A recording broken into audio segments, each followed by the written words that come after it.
State of the Union, shut the F up. Sorry ass motherfuckers, stay away from me.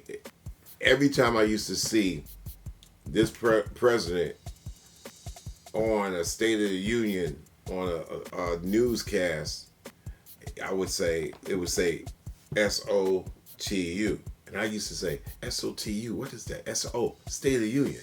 And what kept registered in my mind is STFU, shut the fuck up.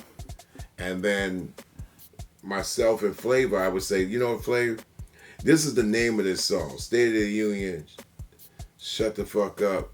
But it answered to the ridiculousness of this dude, especially at the crest of the pandemic.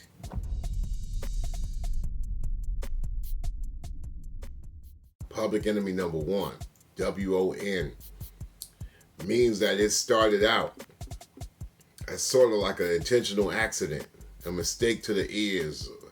There are two people who are like this with me, MCA and Jam Master Jay.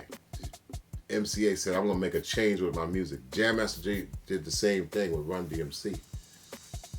They're no longer here, but they're here. They're just unseen, but they're heard and they're felt. That's what Public Enemy number one on this record does to me, is a full revisit. It's a salute and homage.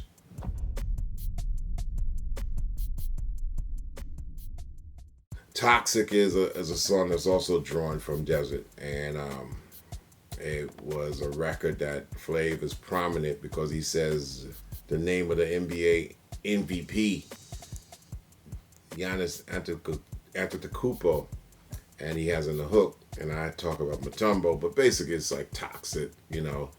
You got to leave the toxic behavior and attitude alone. But put together by 3PO, DJ Lord's producer, who also produced on the DJ Lord's, both of his albums on the Spit Slam record label. And it comes in as being the most bass heavy record on the album.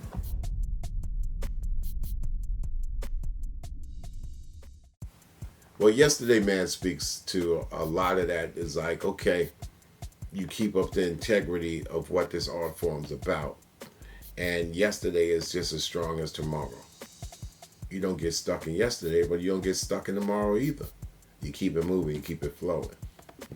So that's another appearance that we sort of sometimes might take for granted because Daddy O is one of us. Yeah.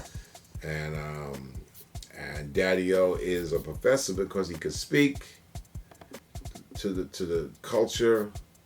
He spit his ass off and make incredible music and album statements.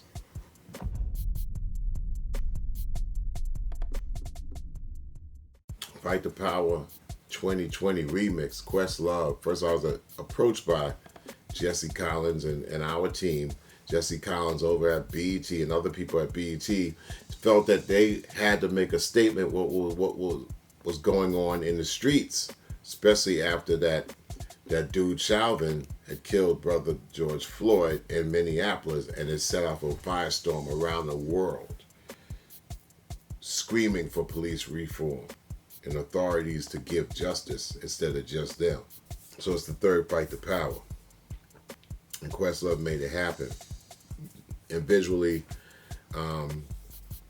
the videographer made it happen with the whole situation at BET. They really put it together really nice to make that statement.